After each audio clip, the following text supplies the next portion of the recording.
सभी को नमस्ते, प्रणाम, सत श्री अकाल मित्रों। भगवान धन्वंतरि की कृपा से आज की क्लास आरंभ करते हैं। और आज का जो टॉपिक है रक्त पाचक से संबंधित है। तो हमने पिछले क्लास में रक्त धातुगत अग्नि जब मंद पड़ जाती है तब हम रक्त पाचक का प्रयोग करते हैं। वो इसलिए क्योंकि रक्तगत अग्नि जो है वो मंद पड़ गया है, तब हमें तिक्त और कटु रस प्रधान औषधियों का, विशेष रूप से कटु रहेगा तभी जो है अग्नि बढ़ेगा। तो उसमें से हमने तिक्त पटोल का सेवन कराना है। पाठा ये भी कटु है, कुटकी ये भी कटु है, मुष्टा ये भी कटु है, गुग्गुलू ये भी कटु है। तो देख रहे हैं कि इसमें सभी औषधियाँ कटु है और तिक्त तो है ही। इसलिए संक्षेप में मैं बताता हूँ। रक्त पाचक ये यकृत और आंतों के कार्य सुधारता है, क्योंकि इसमें कुटकी भी है। तो यकृतोजक है, आर्तव को सही करता है, रक्त धातु को उच्च गुणवत्ता का बनाता है और तेज वायु आकाश महाभूत प्रधान है। और यह क्षारधर्मी औषधि है, यानी कि तेज वायु आकाश महाभूत बढ़ाएगा तो क्षारधर्मी हुआ ना। तो तिक्त कटु रसाय प्रधान है। दीपन और आम पाचक है। रक्तगत जो आम है, जिसे आप कोलेस्ट्रॉल भी कह सकते हैं, फ्री रेडिकल्स जो है, इसको जो है सफाई करता है, रक्त धातु को शुद्ध करता है, रक्त धातु का सर्किट विभाजन करता है, विषम ज्वर में विशेष उपयोगी है। यानी कि ये जो है विषम ज्वर, रक्तगत ज्वर, अभी आपको ज्वर मैंने नहीं पढ़ाया है, जब मैं बताऊंगा तब वहाँ पे प्रयोग करना है। सतत ज्वर, तो जिसे आप टाइफाइड जैसे कंडीशन में देखते हैं, इसको आप विषम ज्वर से कोरिलेट करते हैं आयुर्वेद में, ठीक है, कि ये जो धातुगत ज्वर है टाइफाइड, तो इसमें जो है क्या है कि आप दे सकते हैं रक्तपाचक, और क्योंकि विषम ज्वर में अच्छा उपयोगी है। सफ़ेद दाग और चर्म रोग में वो विशेष उपयोगी है। ब्लड शुगर और ब्लड कोलेस्ट्रॉल में बहुत उपयोगी है। इसका इंग्रेडिएंट हमने देख लिया था। तिक्त पटोल लेना है, क्योंकि शोधन का काम करना है। सभी औषधियाँ तिक्त रहेगी, कटु रहेगी, कसाय रहेगी।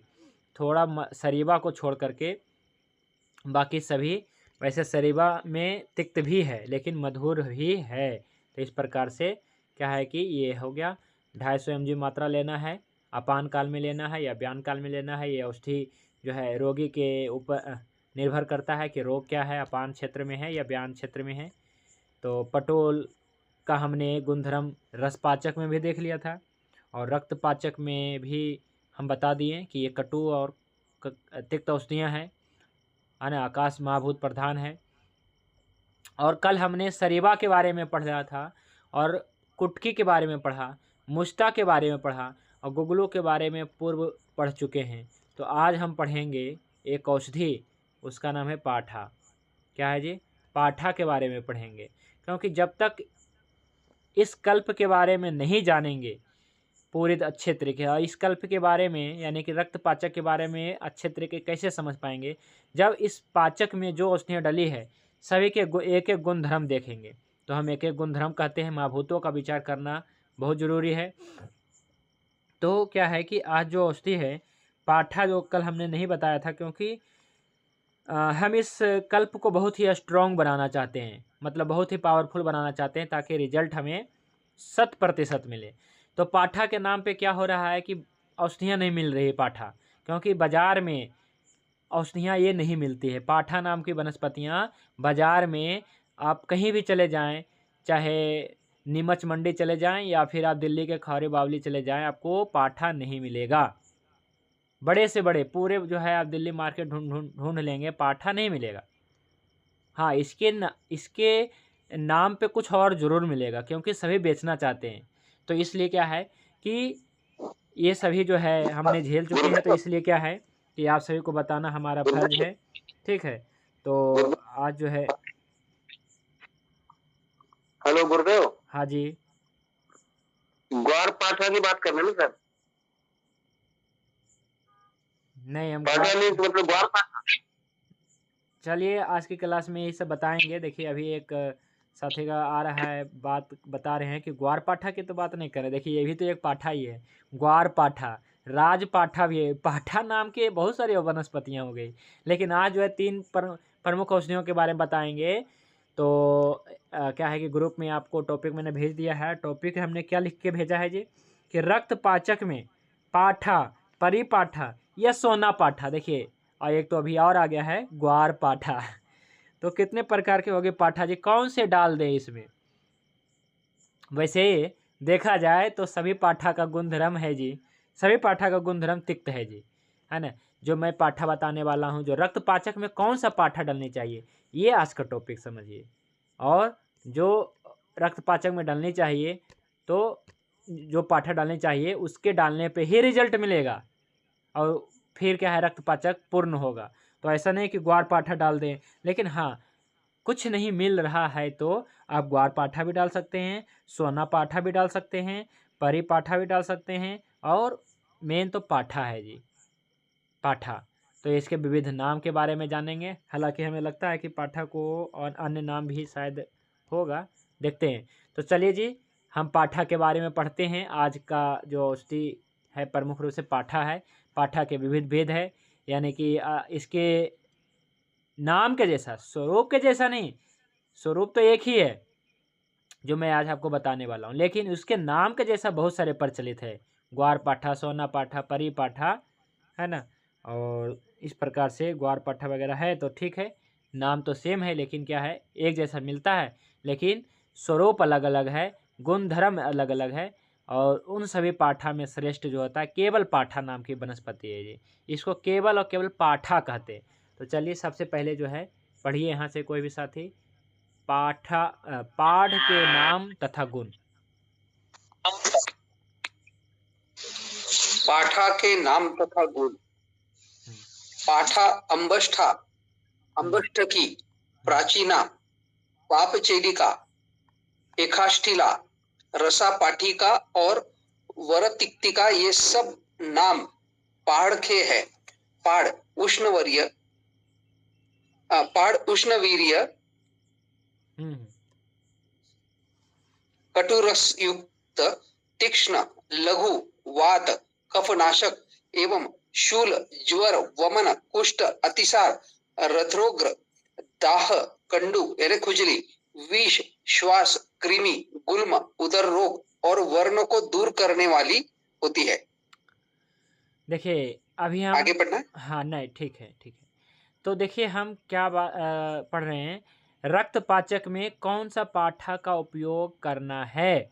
तो यहाँ पे सिंपल पाठा लेना है जी, ना सोना पाठा, ना ग्वार पाठा, ना परी पाठा, ना राज पाठा, आपको सिंपल पाठा लेना है। तो सबसे पहले इसे जो है देखते हैं, इसको पाढ़ भी कहते हैं जी, लेकिन इसको पाढ़ कहना उचित नहीं रहेगा, इसको हमें पाठा ही कहना है, ना पाढ़ी कहना है, ना पाठी कहना है। मतलब ये सभी नाम जो है ना, विविध नाम, ये हमें उलझा देता है और हमें कन्फ्यूजन में डालता है, और आगे आने वाले लोगों को भी कन्फ्यूजन डालेगा। इसलिए आप सभी को, किसी को भी बताएं तो इसका विविध नाम ना बताएं। इसलिए विविध नाम क्या है कि जब आगे आप फॉरवर्ड करें ना, तो किसी को विविध नाम ना बताएं, केवल एक ही नाम बताएं, पाठा। ये पाठा है, पाठा नाम से ही फेमस होनी चाहिए। तो पाठा है ये, और सभी नाम जो है गौण है। इसके नाम जो है, जो एकाष्ठिला, रसा, पाठिका, पाठी, पाप, चेलिका, ये सब हटा देना है, ये सब याद भी नहीं रखना है। आपको सिर्फ पाठा याद रखना है। हम क्यों बता रहे हैं? हम इसलिए बता रहे हैं क्योंकि सबसे पहले भ्रम दूर होनी चाहिए, कन्फ्यूजन दूर होनी चाहिए, यानी कि जो मन में संशय है या मन में विभिन्न प्रकार के जो हमारे दिमाग में घूम रहा है कि कौन सा ओरिजिनल है, क्या प्रयोग करना है, इसलिए मैं बता रहा हूँ। तो गुणधर्म आप पढ़ते हैं, गुणधर्म व प्रयोग पढ़ दीजिए जी। गुण एवं प्रयोग। पाठा मूल उष्ण, तिक्त, ग्राही, सत्यन शोधक, स्तन्य शोधक, ज्वरहर, बल्य, बस्ती शोधक एवं मूत्र जनक है। अल्प मात्रा में इससे भूख बढ़ती है, अन्न का पाचन होता है तथा आंत की श्लेष्म कला को बल मिलता है। अधिक मात्रा से पाखना साफ होता है। संपूर्ण क्षारक और अनिश्चित मांसपेशी पर अवसादक प्रभाव पड़ता है। ठीक है, ठीक है। इसका गुण एवं प्रयोग, जो गुण यहाँ प्रयोग बताया गया है ये बहुत ही अच्छे हैं। देखिए, पाठा मूल, यहाँ पे मूल लिख दिया है, यहाँ पे पत्ते की बात नहीं किया गया है और यहाँ पे बेल की बात नहीं किया गया है। यहाँ पे पाठा मूल क्या लेना है जी, पाठा की जड़ ही लेना है।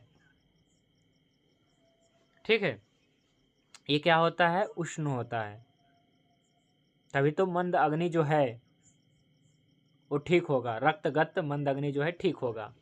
तो इसलिए पाठा मूल लेना है, ये उष्ण होता है। तो पहले भी हमने पाठा के बारे में बताया कि ये क्या है जी, तिक्त है और कटु है। तो तिक्त होने से अग्नि, तिक्त होने से वायु आकाश महाभूत है और कटु होने से वायु और अग्नि महाभूत है। तो इसलिए अग्नि इसमें है, यानी कि ये उष्ण है ये, लेकिन बहुत ज़्यादा उष्ण नहीं है, ये बात भी आपको ध्यान रखना है। तिक्त है, उष्ण है, ग्राही है, तिक्त होने से थोड़ा ग्राही है। स्तन्य शोधक है, स्तन्य शोधक है। ज्वर हर है, देखिए आ गया ना, ज्वर हर है। ये कैसा ज्वर हर है, तो नए बुखार में नहीं देना है, यहाँ पे विषम ज्वर में देना है। जब अग्नि, जब क्या है कि ज्वर अलग अलग धातुओं में चला जाता है, रस धातु में, रक्त धातु में जब चला जाए तब देना है। बल्य है, ये बलशाली भी है। क्या है जी, ये बलशाली है, यानी कि ये ताकत देने का भी काम करता है। हालांकि ये उष्ण है, तिक्त है, लेकिन अपने देखा जो उष्ण होता है, देखते हैं कि जो तिक्त होता है ज़्यादा बल नहीं देता, लेकिन ये बल्य भी है, तो ये बहुत अच्छी बात है। और बस्ति शोधक है और मूत्रजनक है। बस्ति शोधक रहेगा तो मूत्रजनक रहेगा। और अल्प मात्रा में इससे भूख बढ़ती है। देखिए यहाँ पे आया है कि अल्प मात्रा में इससे भूख बढ़ती है और अन्न का पाचन होता है और आंत्र का जो है श्लेष्म कला को बल मिलता है, आंतों को बल मिलता है। तो अब मैं बताता हूँ, आप एक औषधि, एक क्लासिकल मेडिसिन जानते होंगे जिनका नाम जो है चित्रकादि घृतम। मैं आप सभी को बताता भी रहता हूँ कि हाँ, अगर किसी को क्या है कि बात का रुक्ष गुण बढ़ा है और अग्नि विषम है, दुबले पतले हैं, रुक्षता है, तो आप वहाँ पे जो है चित्रकादि घृतम दीजिए, उससे दीपन पाचन करिए। तो चित्रकादि बट्टी में चित्रक तो है ही, साथ साथ में उसमें पाठा भी रहता है, पाठा भी रहता है। ठीक है, तो इसलिए पाठा इसलिए डलता है क्योंकि ये रक्त धातु के ऊपर काम करता है ना, इसमें पाठा डलता है। ठीक है, और भी बहुत सारी औषधियाँ हैं, पर चित्रकादि घृतम में अब देखिएगा वहाँ पे पाठा रहेगा, तो वहाँ पर भी यही औषधि डालना है, पाठा ही डालना है, पाठा मूल ही डालना है। तो इससे क्या है, पाचन भी होता है, रक्त धातु भी शुद्ध होता है।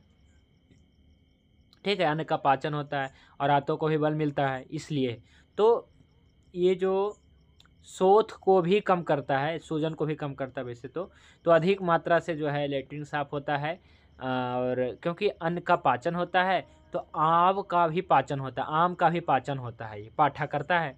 तो इसलिए क्या है, जो ग्रहणी संग्रहणी में क्या है आव बन के निकलता है, तो इसलिए चित्रकादि घृतम देते हैं, है ना, ताकि जो हो जाए, है ना, दीपन पाचन हो जाए अच्छे से। तो संपूर्ण शरीर पे जो है इसका अच्छा लाभ है ना, पाठा का। और इसका उपयोग क्या है, कुपचन में आया ना, कि कुपचन इसलिए क्योंकि अल्प मात्रा में जो है भूख बढ़ाता है, पाचन होता है, इसलिए कुपचन में देना है ना, अतिसार में देना है, ज्वर में देना है, विषम ज्वर में, मूत्र विकार, शोथ में, देखिए आ गया है शोफ, और काश में, खांसे में, काश श्वास में देना है, खांसी में इसलिए देना है क्योंकि रक्त धातु अच्छा होगा तो लंग्स अच्छा होगा इसलिए। और आर्तव विकार एवं अर्श में किया जाता है, तो पाइल्स में देना है। तो पाइल्स में भी जो मेडिसिन बनता है उसमें हम पाठा डालते हैं, जैसे चित्रकादि घृतम, उसमें पाठा रहता है। और आर्तव विकार में आ गया ना, कि आर्तव विकार में क्यों डालना है इसे, क्योंकि हम रक्तपाचक का भी प्रयोग आर्तव विकार में करते हैं। जिनका जो है ग्रंथिल रज प्रवृत्ति यानी कि लिकोरिया रहता है, तो उनको हम रक्तपाचक देते हैं। क्यों देते हैं, क्योंकि यहाँ पे पाठा है, यहाँ पे पटोल है, यहाँ पे कुटकी है और यहाँ पे गुगलू है। तो इस प्रकार से जो रक्तपाचक की औषधि, यहाँ सरीवा है, मुस्ता है, तो ये सभी क्या करता है कि ग्राही भी, इसमें से कुछ औषधियाँ क्या है ग्राही है। तो ग्राही होने से क्या है कि जो प्रदर है, यानी कि जो बह रहा है, निकल रहा है, तो इस कारण से पाठा क्या है जी, ग्राही भी है। देखिए उष्ण है तो है, आम पाचक तो है, तो ये ग्राही भी है। और मुस्ता भी ग्राही होता है, मुस्ता भी क्या है जी, ग्राही होता है। वैसे तो थोड़ा बहुत होता है, ग्रहण करता है ये। ठीक है, तो इस प्रकार से क्या है कि ये अच्छी औषधि है पाठा। तो पाठा का प्रयोग कहाँ कहाँ करना है? पहला रक्तपाचक में, दूसरा चित्रकादि घृतम में जो है पाठा का प्रयोग अच्छा है। ठीक है। तो इसके अलावा जो छोटे बच्चों के उदर शूल, आव, अतिसार, अर्श में इसकी जड़ पीस के देते हैं। ठीक है। तो इस प्रकार से जो है इसका प्रयोग है। और भी बहुत सारे क्या है कि रोगों में प्रयोग है, जैसे प्रमेह में। अब आर्तव दोष ये पढ़ दीजिए।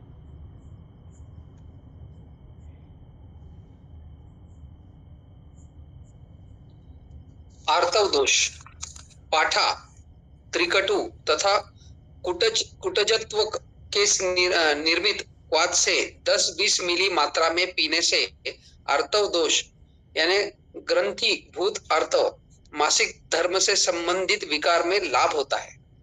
तो जैसा कि मैंने कहा है कि लिकोरिया में आपको देना है, ग्रंथिल रज प्रवृत्ति में देना है। यहाँ पे यही बताया जा रहा है कि ग्रंथि भूत आर्तव, आर्तव दोष है ना, चाहे जो भी रहे, वैसे तो है तो आर्तव दोष।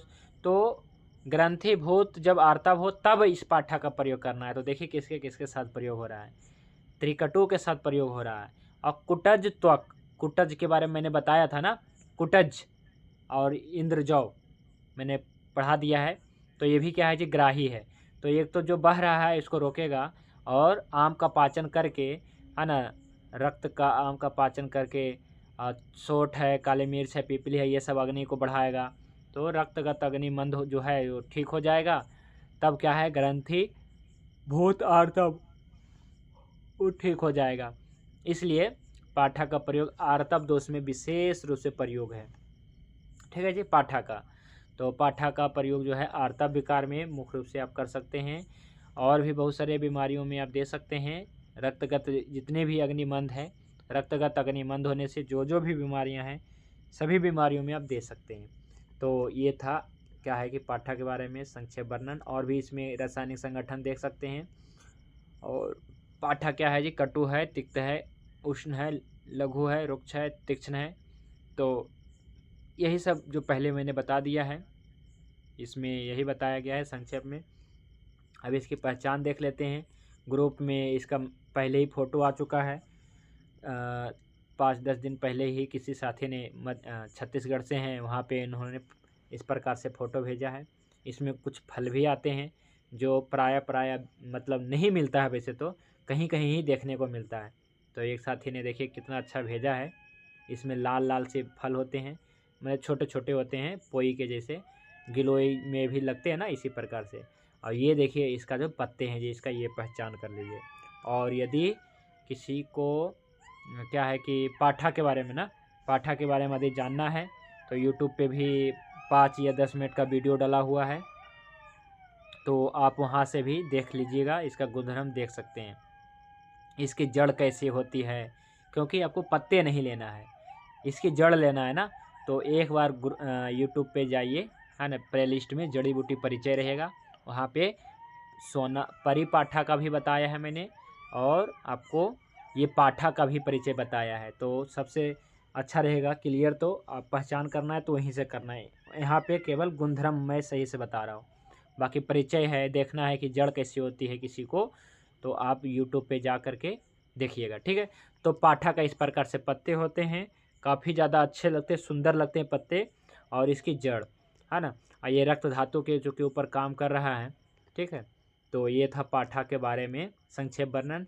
अब हम जानते हैं परिपाठा की। परिपाठा क्या होता है? क्या इसके जैसा ही होता है? नाम तो सेम लग रहा है जी, है ना, नाम तो एक ही जैसा लग रहा है कि परिपाठा पाठा, कहीं एक जैसा तो नहीं, एक ही तो नहीं है। पर ऐसा नहीं है, परिपाठा बिल्कुल भिन्न है। और इसका गुणधर्म भी ऐसा नहीं है परिपाठा का, है ना। क्योंकि परिपाठा एक, जिससे परिपाठा क्या है, चूँकि इसका भी प्रयोग हम बहुत ज़्यादा करते हैं। देखिए पाठा गर्म है, लेकिन परिपाठा ठंडा है, तासीर में ठंडा है। तो अब पढ़िए, परिपाठा औषधि का गुणधर्म, क्योंकि परिपाठा को ही पित्त पापड़ा भी कहते हैं। तो आपको पित्त पापड़ा भी पता होनी चाहिए, नहीं तो आप लेने के लिए जाएंगे बाज़ार में, आपको कुछ भी दे देगा और आप इसे मान लेंगे। तो इसलिए बताना ज़रूरी है। तो परिपाठा जिसे आप पित्त पापड़ा कहते हैं, पित्त पापड़ा, या इसी को परपट भी कहते हैं जी। तो लिखा है परपटो बरतिक्तश्च अस्मृत परपटकश्च, ऐसा एक सूत्र दिया है भाव प्रकाश निघंटु में। तो पित्त पापड़ा, इसे ही परिपाठा कहते हैं, या कोई परिपाठी भी कहेंगे, या कोई परपट भी कहेंगे। तो तीनों इसी औषधि का नाम है। वो पहले जो मैं बताया था वो केवल पाठा था, जिसकी जड़ आपको लेना है। और इसका क्या लेना है जी? तो इसका पूरा पंचांग लेना है, क्योंकि इसका जो है छूप होता है। जैसे मिर्च का आपने पेड़ पौधा देखा है नहीं, या धना का देखा होगा आपने, धनिया का। तो धनिया का जो पौधा होता है ना, सेम होता है, बस इसमें बीज नहीं होता उतनी बड़ी। इसमें भी बीज होता है, मेरे पास अभी भी बहुत सारे बीज इसके पिछले साल का रखा हुआ है ना। तो परिपाठा जिसे परपट कहते हैं। और देखिए पत्ते देखेंगे तो एकदम धना के जैसा एकदम बिल्कुल महीन महीन होते हैं जी, देखिए, है ना। और इसमें एक बहुत ही सुंदर फूल लगते हैं जी, बहुत ही सुंदर लगते हैं, देखिए। और इसका जो है धना के जैसा पौधा होता है, ये तासीर में ठंडा होता है। और भागवत ऋषि ने एक बहुत ही बढ़िया सूत्र बताया है, आगे बताऊंगा मैं इसके बारे में। सबसे पहले इसका परिपाठा औषधि का गुणधर्म पढ़िए, पित्त पापड़ा के नाम व गुण पढ़िए। पित्त पापड़ा के नाम तथा गुण। परपट वर्तिक्त, मेरी आवाज आ रही है? हाँ जी, हाँ जी, बोलिए, पढ़िए। परपट वर्तिक्त, परपटक, पांशु पर्याय, पांशुवाचक सभी शब्द में पर्यायवाची है, एवं कवच नामक यानी कवचवाची शब्द, सभी शब्द इसके पर्यायवाचक है। यह सब संस्कृत नाम पित्त पापड़ा के है। पित्त पापड़ा संग्राही, शीतवीर्य, तिक्त रस युक्त, दाह को दूर करने वाला, वातकारक और लघु होता है। एवं यह पित्त रक्त दोष, भ्रम रोग, तृषा, कफ और ज्वर, इन सबों को नष्ट करता है। तो पाठा भी ज्वर को नष्ट करता है जी, और ये भी। लेकिन अंतर ये है कि परिपाठा नव ज्वर में लाभ करेगा, नए बुखार किसी को है और हाई टेम्परेचर है, यानी कि पित्तज ज्वर है, 10 बजे से लेकर के 2 बजे के बीच में जो बुखार लगता है, इसे कहते हैं पित्तज ज्वर। और इसमें होता है हाई टेम्परेचर। तो वो हाई टेम्परेचर में आपको परिपाठा औषधि का प्रयोग करना है, ठीक है। और यह जो है पित्त रक्त दोष का है, ठीक करता है। तो परिपाठा क्या है, नए बुखार में यानी कि नव ज्वर में आपको प्रयोग करना है परिपाठा। और जो विषम ज्वर है, जब बुखार बिगड़ गई, 2-4 दिनों में आपने इलाज सही से नहीं किया, तो 6-7-8 दिनों में जाके बुखार जो है, ज्वर है, ये बिगड़ जाता है, जिसे हम कहते हैं विषम ज्वर। और ये धातुओं में चला जाता है, रस धातु में, रक्त धातु में, मांस धातु में, मेद धातु में, अस्थि मज्जा शुक्र धातु में चला जाता है। तो हम क्या कहते हैं, विषम ज्वर। तो पाठा का प्रयोग करना है विषम ज्वर में, जब रक्तगत ज्वर हो जाए, रक्त धातु में ज्वर चला जाए। लेकिन परिपाठा का प्रयोग आपके नए बुखार में करना है। क्यों करना है? तो आपको हाई टेम्परेचर को कम करने में, क्योंकि इसकी तासीर ठंडी है ना। क्योंकि ये वैसे तो परिपाठा भी देखा जाए तो सालों भर मिलता है, सालों भर मिलता है परिपाठा जी।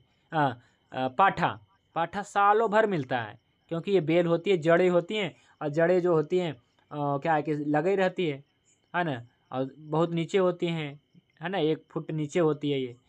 लेकिन परिपाठा जो है केवल शीतकाल में मिलेगा। जैसे अभी के समय में क्या है, इसके बीज अगर आप खेत में डाल देंगे तो आपको पाठा जो है, जैसे ये किसके साथ होता है खेत में तो हमने देखा है ये चने और मसूर, यानी कि दलहनीय पौधों की खेती में जब करते हैं किसान, तो उसमें पाया जाता है जहाँ तहाँ।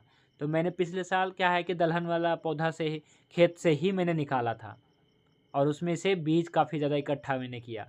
तो अगर बीज आप खेतों में छिड़क देंगे तो आपके आसपास में पाठा हो जाएगा, परिपाठा, है ना, बहुत ज़्यादा मात्रा में उगाएगा। तो बहुत क्या है कि बीज इसके जो है गोल गोल से होते हैं, बिल्कुल सूक्ष्म होते हैं, राई के दाने के बराबर होते हैं। तो परिपाठा औषधि का गुणधर्म ये है जी, ये परपट जो है, जिसे हम परिपाठा कहते हैं, जिसे हम पित्त पापड़ा कहते हैं जी। तो इस औषधि को आप सभी लोग पित्त पापड़ा के नाम से फेमस करिए, ठीक है। परपट भी मत कहिए, क्योंकि परपट नाम सुन के थोड़ा सा अटपटा लगता है। तो पित्त पापड़ा कहेंगे तो उसमें से 2 चीज़ें आती है जी। पित्त, ये पित्त की अच्छी औषधि है, और दूसरा पापड़ा, ये पाप को नष्ट करता है जी। तो वैसे बताया भी गया है कि जो ज्वर होता है ना वो पाप के कारण होता है, पाप करने के कारण होता है, ऐसा कुछ बताया गया है कि पाप के कारण ज्वर होता है, ऐसा आयुर्वेद में बताया गया है ना। तो इसलिए पापड़ा इसे कहा गया क्योंकि ये ज्वर की अच्छी औषधि है। तो इसका नाम है पित्त पापड़ा, ठीक है। इसको पित्त पापड़ा के नाम से फेमस करिए, और परपट या बरतिक्त या फिर परिपाठा वगैरह नाम जो है इसको हटा दीजिए, है ना। इसलिए मैं कह रहा हूँ क्योंकि नामों में कन्फ्यूजन चक्कर में नहीं पड़ना है, नहीं तो अपना कीमती समय निकल जाएगा। इसलिए परिपाठा आज से नहीं बोलना है, केवल पित्त पापड़ा बोलना है, ठीक है जी।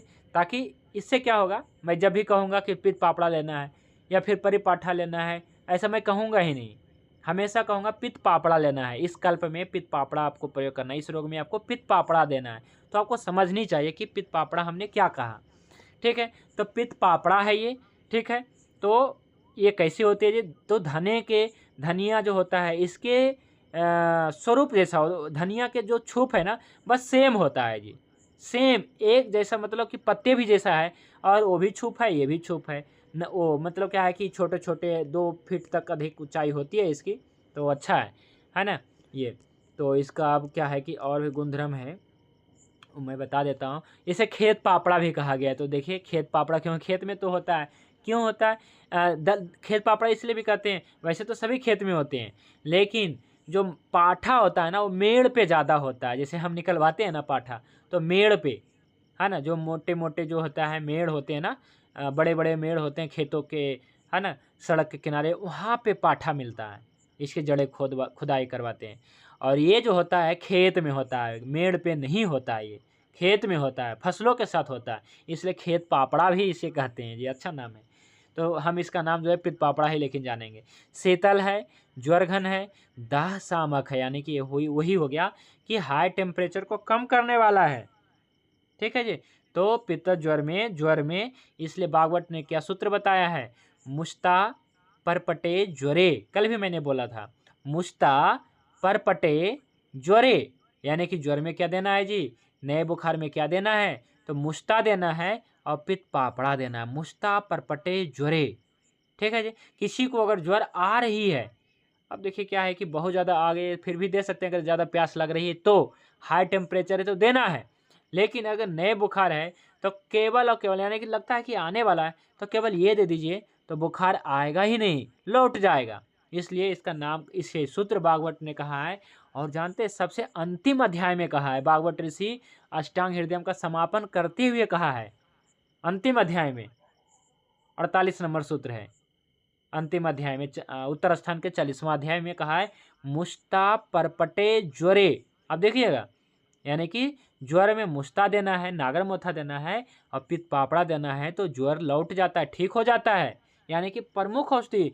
अब आपको पता चल गया होगा कि ज्वर की प्रथम औषधि क्या है, इसलिए मैं इसे कहता हूँ ज्वर की प्रथम औषधि जी, है ना। किसी से आप पूछें तो आप पूछे कि ज्वर में आप क्या देते हैं, तो ज्वर की प्रथम औषधि क्या है, तो अलग अलग कुछ बताएगा, है ना, कहेगा गिलोय है, तुलसी है, हार श्रृंगार है, ये सब बताएगा।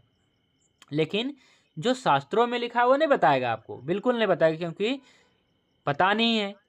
अगर शास्त्र पढ़ते हैं, यानी कि अष्टांग हृदय पढ़ते हैं, तो मुष्टा परपट ही कहते हैं, है ना। और ऐसा नहीं है कि इसका लाभ नहीं है, बल्कि इससे ही ज्वर ठीक होता है, माने नव ज्वर ठीक होता है। बाकी तुलसी हो गया, गिलोय हो गया और हार श्रृंगार हो गया। हार श्रृंगार तो एकदम से मतलब क्या है कि लोग बहुत ज़्यादा प्रचलन में कर दिए हैं, क्योंकि लोग के घर में रहता है तो क्या है जी, चलो हार श्रृंगार दे दो।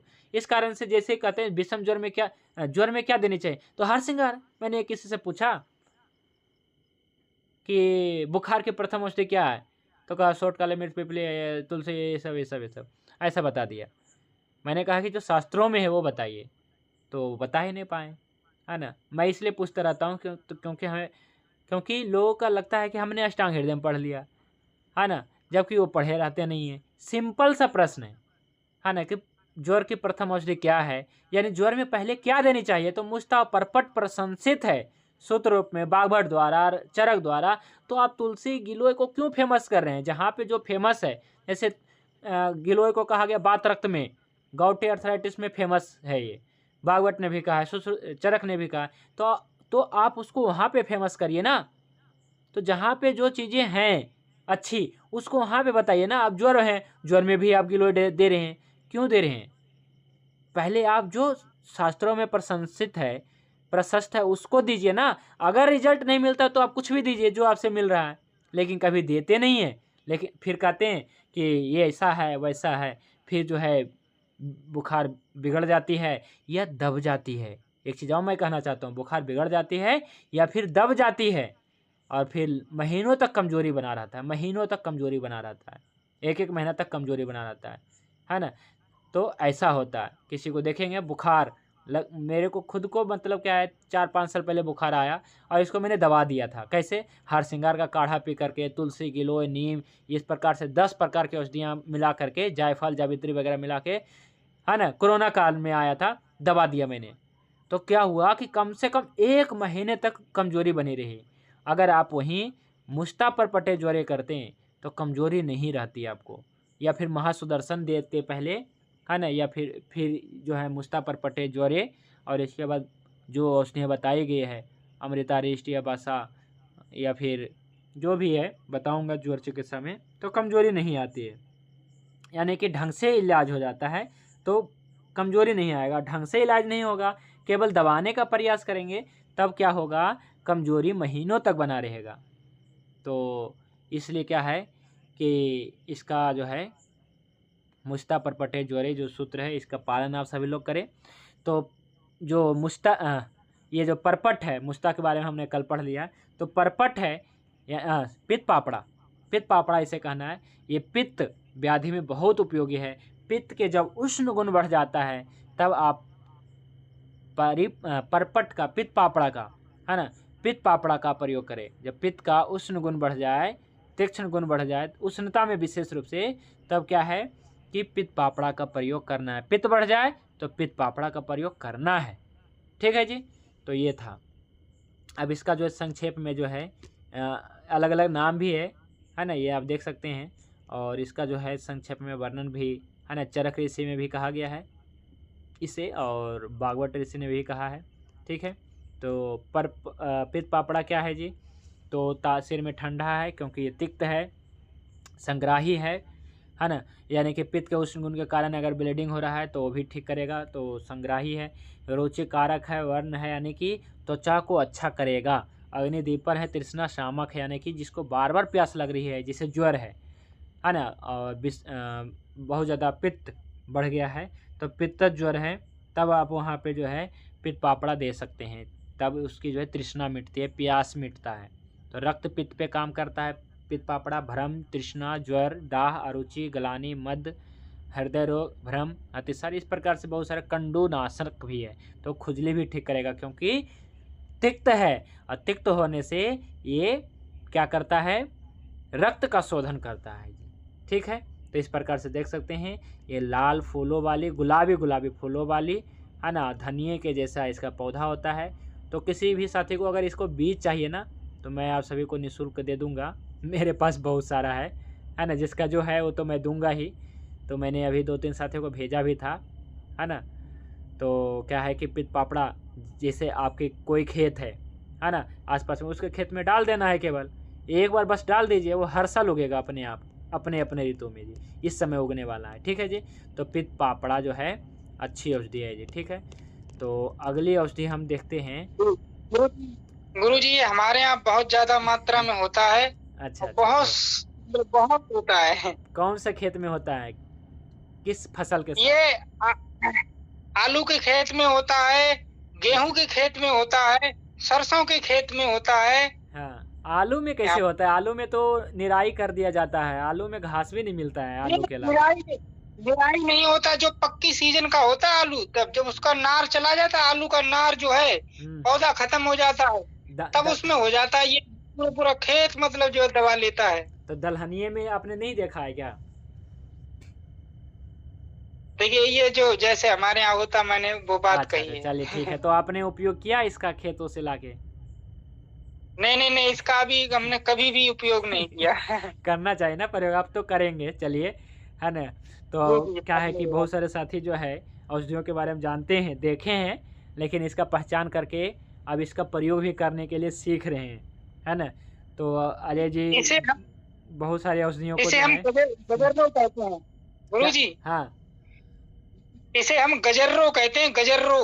गजर्रो कहते हैं जी, ठीक है जी, हाँ। चलिए ठीक है। पर इसे जो है परिपाठा के नाम से सॉरी इसे जो है पित पापड़ा कहना है जी, ठीक है। देखिए जो बताएंगे अपने पीढ़ी बिल, को वही ना आगे जानेगा, तो इसलिए बिल्कुल आगे आने वाले बिल्कुल लोगों को हमें कोई भी पूछता ये क्या है तो इसे हम पित पापड़ा कहेंगे, तो आगे चल करके केवल सब जगह पित पापड़ा रह जाएगा कि पित पापड़ा। जैसे हम भी किसी को यहाँ पे बताते ना कि आज तुम्हें, जैसे हमारे जो होते कर्मचारी जो औषधियाँ ग्रहण क्या है कि संग्रह करते हैं, उनको जो नाम पूछता है ना कि इसे क्या कहते हैं भाई जी, तो मैं कह देता हूँ इसे पित पापड़ा कहते हैं। अगर इसको मैं परपट बोल दूंगा तो वो भी 10 लोगों को बताएगा परपट। फिर इसी प्रकार से हो जाती है चीज़ें, तो इसलिए जो भी चीज़ें हैं इसको पित पापड़ा बताना। चलिए आगे हम एक और चीज़ के बारे में पढ़ लेते हैं, सोना पाठा किसे कहते हैं जी, ठीक है। गुरुदेव, हमारे हमारे यहाँ भी गजरा बोलते हैं इसको। गजरा कहते हैं, ठीक है, क्योंकि गाजर के हाँ, जैसा होता है गजरा ना। गजरा बोलते हैं। बिल्कुल बिल्कुल, हाँ ये हाँ गाजर के जैसा होता है, गाजर घास जैसा, तो इसलिए कहते होंगे। देखिए हाँ ये गाजर के जैसा होता है, बिल्कुल गुरु जी, बिल्कुल। गाजर घास तो अलग होती है ना। हाँ गाजर घास बिल्कुल अलग है, ये नहीं है, गाजर घास नहीं है ये। गजरा इसलिए कहते हैं क्योंकि गाजर के छुप के जैसा है ना, ये गाजर के स्वरूप के जैसा है, धना के जैसा है, इस कारण से कहते हैं। पर ये इसका जो, हाँ इसका क्या लेना है, इसका मूल ही, इसका संपूर्ण पंचांग लेना है जी, जड़ भी लेना है और इसके पत्तियाँ फूल वगैरह सब लेना है, ठीक है। लेकर इसे सुखा लेना है, 2-3 दिन में सूख जाती है अच्छे तरीके से, और इसके बाद जो है आप इसे प्रयोग कर सकते हैं जी ज्वर में, ठीक है जी। तो अब की बार जब आपके खेतों में मिले तब इसे प्रयोग जरूर में लाएं जी, ठीक है। खास करके जो वैद्य हैं, आम आदमी भी जो किसान है जी, देखिए अब वो किसान क्या करता है जी, हम तो ये देखते हैं किसान लोग, तो हम जब क्या है खेतों से निकलवाते हैं तो किसान लोग खुश हो जाते हैं, क्यों है पता, कि वैद्य जी आप हमारा काम आसान कर दिए, है ना। या फिर मैं ऐसा भी करवाता हूँ कि आप घास निकालो और क्या है कि आपकी घास मैं लूँगा है ना, है ना, किलो के हिसाब से। जैसे हर एक औषधि हमारे पास क्या है ना, निकलवाता हूँ गांव वाले ग्रामीण लोगों से, तो किलो के हिसाब से लेते हैं। जैसे ये सब हो गया 10 रुपया 20 रुपये किलो, इस प्रकार से लेते हैं। तो ये क्या है कि किसान लोग क्या करते थे कि लेते थे इससे खेत दलहनीय पौधा, तो दलहनीय पौधा में इसका निराई किया जाता है, इतना ज़्यादा हो जाता है कि इसका निराई किसान लोग करना पड़ता है समय निकाल करके, और इसके बाद फेंक देते हैं या फिर पशु को खिलाते हैं। तो पशु को खिलाएंगे तो ठंड मार देगा, कि कैसे, क्योंकि ये तिक्त है जी, और इस कारण से ये शीत है, इस कारण से ठंड मार देगा पशुओं को, तो ज़्यादा नहीं खिलाया जा सकता है और दूध भी कम हो जाएगा तिक्त औषधियाँ लेने से, इसलिए क्या है नहीं खिलाते हैं, तो सुखा देते हैं, फेंक देते हैं और अपने मेड़ पे रख देते हैं। तब उससे क्या करते थे, हम इकट्ठा करवाते थे कि इस प्रकार से आप अपना निराई करो और आप हमें दो, है ना। तो इस प्रकार से और किसान लोग जो जागरूक रहेंगे, यानी कि जो भी साथी इस वीडियो को देखेंगे बाद में, तो उनको लगेगा कि नहीं क्या है कि हमने ये देख लिया, तो थोड़ी मात्रा में भी, है ना, कुछ मतलब 100-200 ग्राम 500 ग्राम, है ना, ये तो कोई भी एक पेड़ एक पौधे भी अगर क्या है कि आपने उखाड़ लिया तो फिर उसे सुखाएंगे तो 50-100 ग्राम हो जाएगा। तो इस प्रकार से 10-15 आप उखाड़ के सुखा लें, सालों भर चलेगा जी। अब बुखार किसी को आए, हाई टेम्परेचर आए, आपकी सारी दवाइयाँ फैल कर जाए, तब आप वहाँ पे दीजिएगा, है ना, तब आप वहाँ पे दीजिएगा। तो ये बहुत ही अच्छी, जिसके पैरों में जलन होता है, जिसके हाथ पैर में आँखों में जलन हो रहा है, मैंने जलन हो रहा है, बर्निंग कहीं हो रही है, तो वहाँ पे आप पित्त पापड़ा का प्रयोग करना है जी, ठीक है जी। तो अब हम पढ़ते हैं सोना पाठा के बारे में पढ़ते हैं जी। ये कैसा है सोना पाठा, पहले क्यों कहते हैं इसका नाम सोना पाठा क्यों है, क्योंकि इसकी जो त्वचा होती है ना स्वर्ण रंग की होती है जी। कैसी होती है जी, स्वर्ण रंग की होती है। और इसकी जो क्या है कि जो छाल होती है, त्वक होती है, ये थोड़ा सा चिकना होता है, ठीक है, और ये स्वर्ण रंग की होती है, इसलिए इसको सोना पाठा कहते हैं। और ये छोटा मोटा पौधा नहीं होता है, ये बड़े पौधा होता है जी, पेड़ होते हैं, बड़े पेड़ होते हैं, मतलब 10-15-20 फुट की ऊंचाई रखते हैं जी। और इसका जो है इस प्रकार से फली आते हैं जिसमें बीज होते हैं, इस प्रकार से फली। तो आपने ये देखा होगा, कोई भी साथी देखे हैं तो बताइए, इस प्रकार के फली लगाना था, देखे हैं कोई पहाड़ी इलाकों में? नहीं देखा है, कोई भी नहीं देखे। चलिए ठीक है, तो पढ़िए कोई भी साथी, सोना पाठा। इसका एक अन्य नाम जो है अरलू भी है। क्या है जी? अरलू। वैसे इसका संस्कृत नाम जो है स्योनाक। क्या है जी? स्योनाक है। सोना पाठा हिंदी में कहते हैं, अरलू भी कहते हैं, है ना, अरलू। तो ये अरलू जो है, इसको इस नाम से, आप किस नाम से, स्योनाक कहें तो अच्छा है, सोना पाठा भी कह सकते हैं। वैसे स्योनाक इसका जो है संस्कृत नाम है, ओरिजिनल नाम जो है स्योनाक है जी। ठीक है, सोना पाठा। तो पढ़िए सोना पाठा या अरलू के नाम तथा गुण। सोना पाठा या अरलू के नाम तथा गुण। शोनाक, शोषण, नट, कटवग्न, टुंडक, मुंडुक पर्ण, पत्रोर्ण, शुकनास, कुटन्नट, दीर्घव्रंत, अरलू, पृथुश्विम्ब और कट्टम्भर, ये सब संस्कृत नाम सोना पाठा के हैं। सोना पाठा अग्नि दीपक, पाक में कटुरस तथा स्वाद में कषाय और तिक्त रस से युक्त शीत वीर्य और मल संग्राहक है। यह वात, कफ, पित्त तथा कास का विनाशक है। तो सोना पाठा, आप इसे स्योनाक कहें तो सबसे अच्छा रहेगा। तो स्योनाक क्या है जी? स्योनाक इसका जो पेड़ होता है, पौधा नहीं है। पहले दो हमने देखा, एक बेल था, एक पौधा था, है ना। लेकिन ये क्या है जी? पेड़ हैं, बड़े पेड़ हैं, और इसका छाल का प्रयोग करना है। इसका मूल का प्रयोग भी कर सकते हैं और इसका छाल का प्रयोग करना है, पत्ते का नहीं। तो स्योनाक क्या है जी? ये जो है इसका अन्य नाम भी है, लेकिन हमें स्योनाक कहना है। ठीक है, स्योनाक या सोना। स्योनाक थोड़ा सा क्या है कि इसका देखिए स्योनाक, यहाँ पे नाक शब्द आया है जी। शायद इस फली को देख करके जो है, स्ट्रक्चर को देख करके देखेंगे ना जब यहाँ पे, तो इसका नाक के जैसा जो है थोड़ा सा बना मिलेगा। ठीक है, इसका जो फली देखेंगे, इसलिए इसका स्योनाक। क्या जी? स्योनाक। तो इसको आप स्योनाक के नाम से फेमस करिए, है ना, कि स्योनाक है ये, है ना। और सोना पाठा कहना भी उचित उतना नहीं है, लेकिन क्या है कि सोना पाठा भी कहेंगे तो इसका त्वचा से संबंधित हम समझेंगे, क्योंकि हमें इसका फली का प्रयोग नहीं करना है, इसका पत्ता का नहीं, बल्कि इसका मूल का प्रयोग करना है, और इसका जो है छाल का प्रयोग करना है। तो मूल मिले तो बहुत अच्छा, नहीं तो छाल का प्रयोग करें। और मैं आपको बता दूं, स्योनाक एक बहुत ही अच्छी औषधि है, जो 10 मूल की, जो 10 पावरफुल जड़ी बूटी बारगवट ने बताई है, 10, आपने 10 मूल का नाम सुना होगा, इसमें से एक ये भी रहता है जी, स्योनाक भी रहता है ना। स्योनाक क्या क्या रहता है जी? छोटी कटेरी, बड़ी कटेरी, बेल गंभारी, पाटला, गोखरू, है ना। इस प्रकार से 10 प्रमुख औषधियाँ रहती है। ठीक है, तो इसमें से ये भी एक औषधि है ना। स्योनाक 10 मूल की ये औषधियाँ हैं। ठीक है, 10 पावरफुल जड़ी बूटियों में से एक है ये स्योनाक। ठीक है, तो बहुत ही अच्छी औषधि है, इसको स्योनाक कहिए तो बहुत अच्छा, नहीं तो सोना पाठा भी कह सकते हैं, लेकिन स्योनाक ये अच्छा है, क्योंकि ये नाक के जैसा, शुक नाक के जैसा रहता है, इस कारण से। तो स्योनाक जो है कैसा है तासीर में?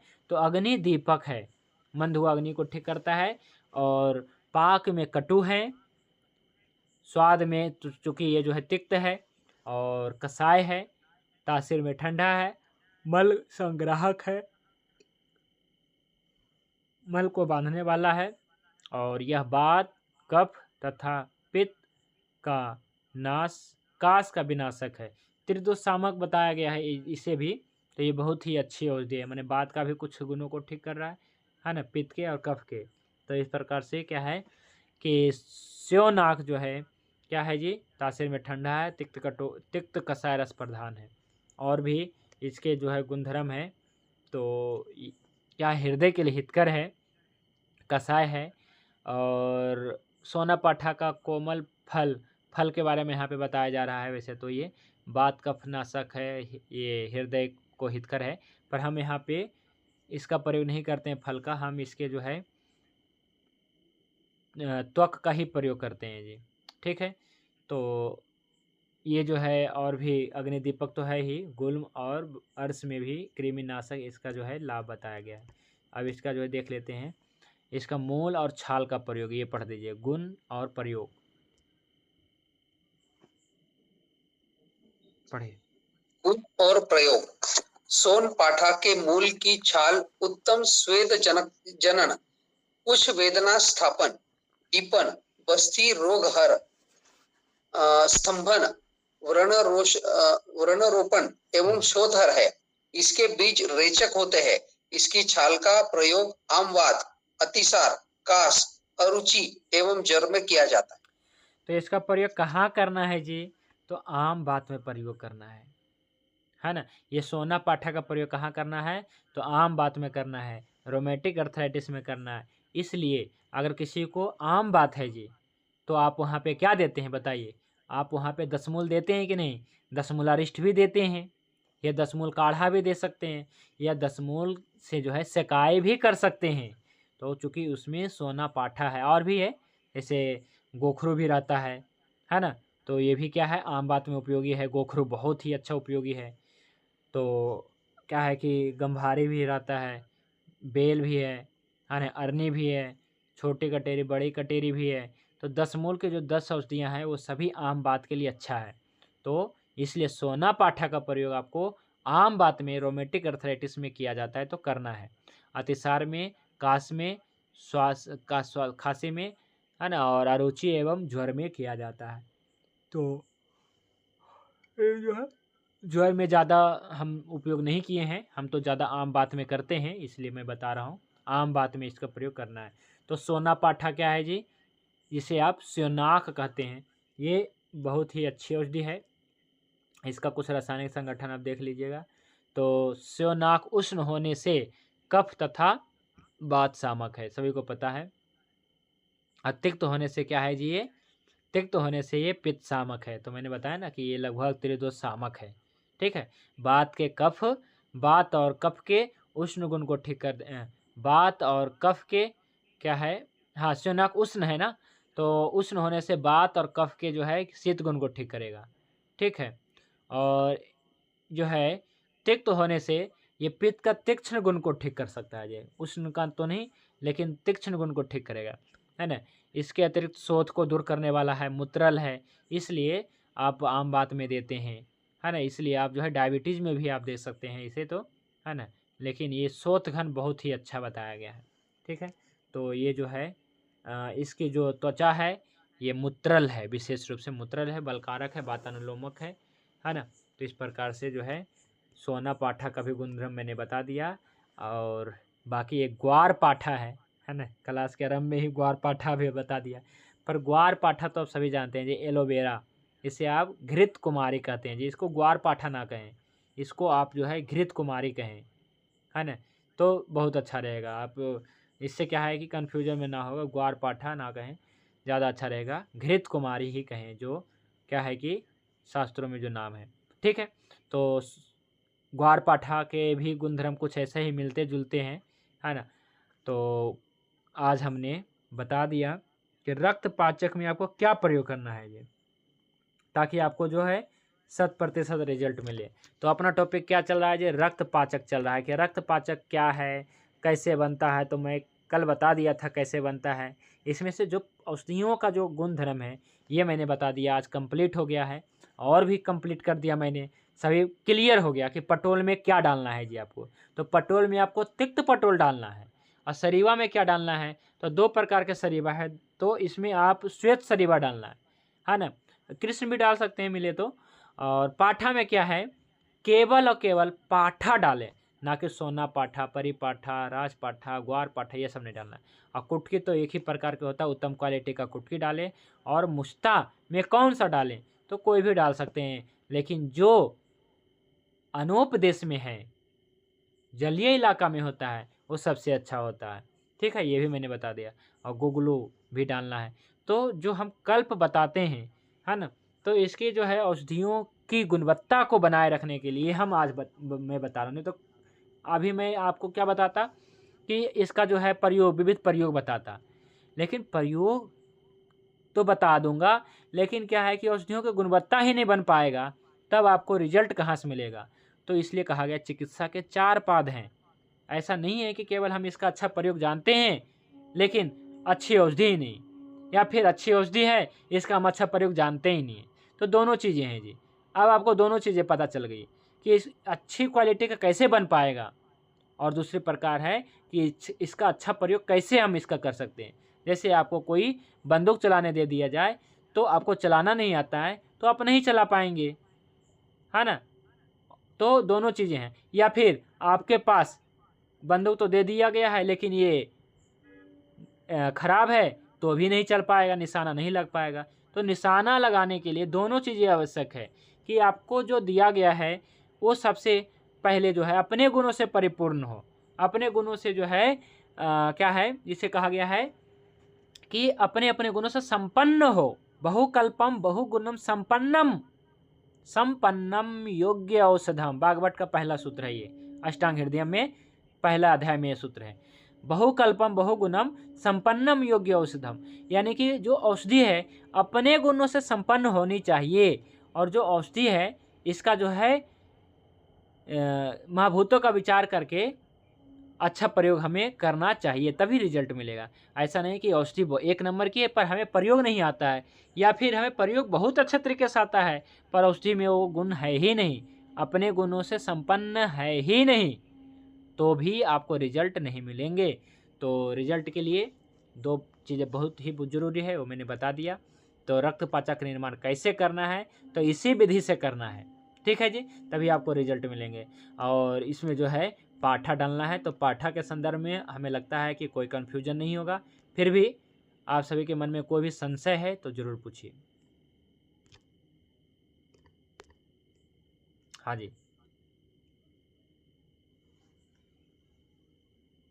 गुरुजी, ये पाठा की जड़ मतलब जड़ के अलावा उसका मतलब और पंचांग क्यों नहीं डाल सकते हैं? हाँ, देखिए इस आपने अच्छा प्रश्न किया है। इसका उत्तर तो मैं बस दे देता हूँ, रेफरेंस आपको मैं बता देता हूँ क्योंकि यहाँ पे नहीं है। देखिए अथर्ववेद में इस पाठा का भी वर्णन आया है। अथर्ववेद में अध्याय 3 और कांड अध्याय 3 नहीं कहेंगे इसे, इसको कहते हैं अथर्ववेद में अध्याय नहीं होते ना, अथर्ववेद कांड 3 और सूक्त 18, सूक्त 18। तो अध्याय अथर्ववेद कांड 3 सूक्त 18 में इस पाठा के बारे में ऐसा बताया गया है, यहाँ पे साफ साफ लिखा गया है कि मैंने इस औषधि का जो है खोदा। तो बताइए खोदने के संदर्भ में जड़ ही तो प्राप्त होंगे, यानी कि उसके जो देवता है ना, ऋषि तो अथर्वा हैं, अथर्ववेद में आया है ऋषि अथर्वा, और देवता जो है वनस्पति हैं। इस जो सूक्त मंत्र रहेगा है ना, किसमें मैं बता रहा हूँ, तो कांड 3 अथर्ववेद कांड 3 और सूक्त 18 में जो मंत्र है ना, 6 मंत्र हैं, उसमें से इसी जड़ी बूटी के बारे में बताया जा रहा है। इसमें ऋषि बता रहे हैं कि मैंने खोदा, खोद करके प्राप्त किया। इसका मतलब है खुदाई करके प्राप्त किया, नहीं जड़ है, तो हमें जड़ का प्रयोग इसलिए भी समझना चाहिए। ठीक है, आप सभी जानते हैं जी कि आयुर्वेद अथर्ववेद का उपवेद है, तो थोड़ा थोड़ा रेफरेंस मिलता रहता है, इसलिए मैं बता रहा हूँ। तो इसलिए ऐसा आपको समझना है कि इसे जो है केवल इसका जड़ का ही प्रयोग करना है, ना कि पत्ते का। लाभ नहीं मिलेगा आपको, तो फिर ठीक नहीं है। क्योंकि अब देखिए क्या है ना कि जड़ खोदना पड़ता है काफ़ी ज़्यादा, है ना, वो मेहनत का कार्य है, आपने तो देखा ही है ना। अजय जी ने खोदा था, है ना, तो हमारे पास आए थे तो उन्होंने खुदाई थोड़ा करके प्राप्त किया, 3 4 5 जड़ें मिला था, है ना। मिलता है सब जगह, लेकिन खुदाई करने में काफ़ी ज़्यादा परेशानी होती है। गुरुजी, यहाँ भी पर्याप्त मात्रा में मिल गया है मुझे, और मैं उसे खोदने ही वाला हूँ। बहुत ही अच्छा, बहुत ही सुंदर मिला है मुझे तो। हाँ, क्योंकि ऐसा है कि इसकी जो जड़ें हैं ना अभी निकालेंगे तो बहुत अच्छा। वर्षा ऋतु में क्या है कि छोटे छोटे मिलेंगे और ये नए मिलेंगे, तो वर्षा ऋतु में कुछ निकालना ही नहीं है। जो भी निकालना है आपको इस ऋतु में निकालना है, शरद ऋतु में निकालना है, हेमंत ऋतु में निकालना है, शीतकाल में निकाल सकते हैं। ठीक है, तो फिर भी सबसे अच्छा बताया गया हेमंत, शरद और हेमंत ऋतु। ठीक है जी, तो आप सभी को हमें लगता है समझ में आ गया होगा। और भी कोई प्रश्न है तो रखिए इस टॉपिक से रिलेटेड, रक्त पाचक से रिलेटेड कोई प्रश्न है तो रखिए। हाँ जी गुरुजी, रक्त पाचक में जो भावना देने की बात है, तो दवाओं की आधी मात्रा से भावना देनी है, तो तीनों दिन आधी आधी मात्रा लेनी है। हाँ बिल्कुल, तीनों दिन। अब एक दिन में ज़रूरी नहीं कि एक दिन में सूख जाएगा, है ना? पर अब जितने दिन में सूख जाए, जैसे मान लीजिए कि 200-200 ग्राम सभी लिया आपने, है ना? और इसका बारीक पाउडर किया, फाइन पाउडर किया। अब इसमें फिर से क्या है कि सभी औषधियों को 100-100 ग्राम लेना है और इसका काढ़ा तैयार करना है और उस काढ़े को इसी चूर्ण में मिला देना है और घुटाई करना है। इसके बाद जो है आपको छाया में मतलब सुखा लेना है थोड़ा, है ना? सुखा लेना है धूप में, और जब एक बार सूख जाए, अब 2 दिन में सूखे, 3 दिन में सूखे, इसके बाद फिर से जो है 100-100 ग्राम लेना है, काढ़ा तैयार करना है, इसमें डालना है और फिर से सुखा लेना है और फिर से सूख जाए, फिर से जो है काढ़ा, मैंने 3 बार ऐसा करना है। हमारे 3 बार आता है, आप 4 बार भी दे सकते हैं, 5 बार भी दे सकते हैं। जितनी बार देंगे आप समझिए कि उस डोज के जो मात्रा का जो है, सेवन मात्रा का है, उसकी मात्रा घट जाएगी जी, है ना? उसकी मात्रा घट जाएगी, न्यून हो जाएगी। 50 mg रह जाएगा, 20 mg रह जाएगा, लेकिन अभी मैं 200 mg देता हूँ इसे, है ना? अब अगर मान लीजिए कि अगर कोई चाहते हैं कि हम ऐसे ना करें, क्या हम ये पाँचों को मिला कर के दे दें? तो मैं तो प्रयोग नहीं करता हूँ ऐसा, है ना? लेकिन क्यों नहीं करते हैं, इसका बहुत सारे कारण भी हैं। एक तो क्या है कि आपके रोगी बिल्कुल नहीं पी पाएंगे जी, मैं सच बता रहा हूँ। यदि कोई पटोल, सरीबा, मुस्ता, पाठा कुटकी इस प्रकार से मिला लेंगे और आप काढ़ा बना लीजिए, और काढ़ा बना करके जैसे क्या है कि 1 चम्मच लीजिए और काढ़ा बना के दे दीजिए, तो सबसे पहले रोगी मतलब क्या है, लेंगे ही नहीं, आपके रोगी नहीं पी पाएंगे। 100% मैं कह रहा हूँ। मैं पहली बार बनाया और मैं खुद पिया, क्योंकि औरों को देने से पहले खुद टेस्ट मैंने खुद पिया, तब मुझे जो पहली बार फीलिंग हुआ, लगा कि जहर इसी को कहते हैं, जहर से कम नहीं। कि जहर पियो तो 2-4-5 मतलब इतनी ज़्यादा कड़वी होती है, जीभ इतना ज़्यादा कड़वा कर दिया था, इसके सामने सब फैल था, इतनी ज़्यादा कड़वा था। तो इसलिए मुझे पता चला कि अच्छा, मतलब ये बहुत ज़्यादा कड़वा हो सकता है, इतनी ज़्यादा कड़वी, मतलब हमें लगा कि जहर हमने 1 घूंट पिया बस। तो इसलिए, और किसी को 1-1 महीना जो कभी औषधियाँ ना पिए हो आयुर्वेद की, तो ऐसे लोगों को तो देंगे, फिर तो रिजल्ट ही नहीं आएगा, वो पिएगा ही नहीं, पूरी मात्रा में ले ही नहीं पाएगा। तो इसलिए रिजल्ट नहीं मिला हमें शुरू में। तो गुरुजी ये शुगर में अच्छा काम करेगा क्या? बहुत ही अच्छा काम करेगा ब्लड शुगर में, है ना? बहुत कड़वी होती है। और आप देखिए ना, जो भी आप कोई भी आप कंपनी को उठाइए, या फिर आपके पास कोई फार्मूला होगा, क्या उस फार्मूले में कुटकी आप नहीं डाल रहे हैं क्या? देखिए तो कुटकी जरूर डालते होंगे, क्योंकि कुटकी यकृतोत्तेजक है ये, है ना? पटोल शरीर में रक्त धातु को शुद्ध करता है ये, है ना? तो ये अच्छा है जी, ठीक है। पर कहाँ पे देना है, देखिए अभी तो मैं आपको मधुमेह चिकित्सा स्थान भी बताऊंगा, मधुमेह चिकित्सा भी बताऊंगा, तब पूरा हम इसमें क्लियर कर लेंगे कि कहाँ देना है, कब देना है ना? मैं सभी बताऊंगा, ठीक है। और भी कोई साथी के प्रश्न है तो, रक्त पाचक से संबंधित कोई प्रश्न है जी, बनाने से संबंधित या प्रयोग से संबंधित, जड़ी बूटी से संबंधित, कल से मैं इस पाचक का प्रयोग विभिन्न प्रकार के रोगों में बताने वाला हूँ जी, कि किस में कैसे करना है जी, ठीक है, और कितना रिजल्ट मिलेगा, ये सब बताने वाला हूँ, क्योंकि मैं रक्तपाचक का बहुत प्रयोग करता हूँ और बहुत विविध बीमारियों में हर बार रिजल्ट मिलता है सर। जैसे हाँ जी सर, जैसे कि अब ये जैसे ये है, ये क्लासिक आयुर्वेदा मेडिसिन है ये, या फिर खुद बनाना है इसे, या बड़ी बनाई भी कहीं से मिल जाएगी अगर नहीं बना पाते हैं तो? ये क्लासिकल मेडिसिन है जी, क्लासिकल मेडिसिन है। कहिएगा कि कहाँ से आपने पढ़ा रहे हैं, तो ज्वर अष्टांग हृदयम ज्वर चिकित्सा स्थान अध्याय पहला, मतलब कि ज्वर चिकित्सा स्थान तो पहला ही है, तो वहाँ पे जो है इस रक्तपाचक के बारे में बताया गया है पटोल सरीवा मुस्ता पाठा कटुरोहनी, ऐसा सूत्र रूप में लिखा है भागवत ने, और चरक ने भी लिखा है कि पटोल सरीवा मुस्ता पाठा कटुरोहनी, इस प्रकार से सूत्र दिया है। तो ये जो है रक्तगत ज्वर में, रक्तगत आम का पचन में, इसको रक्तपाचक कहा है जी, है ना? आचार्यों ने, मतलब क्या है कि वैद्यों ने इसे रक्तपाचक कहा है जी। तो ये क्लासिकल मेडिसिन है, लेकिन आज का दुर्भाग्य है कि इसे कोई भी कंपनियां नहीं बनाती है, केवल और केवल जो है कुछ कंपनियों को छोड़ करके, जैसे कंपनी की बात करें तो एक वैद्य रत्नम कंपनी है, साउथ की कंपनी है, और एक जो है अगस्ती फार्मा कंपनी है, ये भी महाराष्ट्र की पुणे की कंपनी है। तो कुछ कंपनी बनाती है, लिक्विड में बनाती है, और उसमें जो है क्या है कि प्रिजर्वेटिव डालती है, लिक्विड में बनाती है। तो हम तो प्रयोग नहीं करते हैं, जो सभी वैद्य अपना अपना बनाते हैं और अपना अपना प्रयोग करते हैं। तो क्या है तो कि गुरुजी ऐसा, आप तो बनाते होंगे ना इसको? हाँ बिल्कुल बनाते हैं, है ना, इसका प्रयोग करते हैं तब बनाते हैं, तभी तो प्रयोग करते हैं, है ना। तो हम तो गुरुजी आपसे मंगा लेंगे। जो भी है, मतलब कि जिसको भी थोड़ा थोड़ा चाहिए, है ना, वो सभी को मिलेगा, है ना, क्योंकि आप सभी लोग जो है पहले जो है जो भी पढ़ रहे हैं, तो इसका प्रयोग प्रैक्टिकल में लाने के लिए आपको तो बनाना पड़ेगा, या फिर बनाए तो सभी कल्प नहीं बना सकते हैं, मुझे भी मालूम है। तो क्या करना है कि जो भी आपको ज़रूरत है तो हमारे केंद्र से अभी उपलब्ध होगा, है ना। ज़्यादा फोकस आपको जो है प्रैक्टिस पे करना है, और आपको कुछ कुछ औषधियाँ ज़रूर बनाना है, और बाकी जो है आपको केंद्र से, हमारे केंद्र से मिलता रहेगा। हम कोई भी कंपनी से दवाई हम लेने के लिए रिकमेंड नहीं करते हैं, है ना, क्योंकि सभी में जो है प्रिजर्वेटिव लिक्विड में लगभग डलता है। क्योंकि ये सब देखिए 5 जड़ी बूटी बताया, अब इसको काढ़ा बना करके आपको कोई कंपनी दे तो कैसा रहेगा।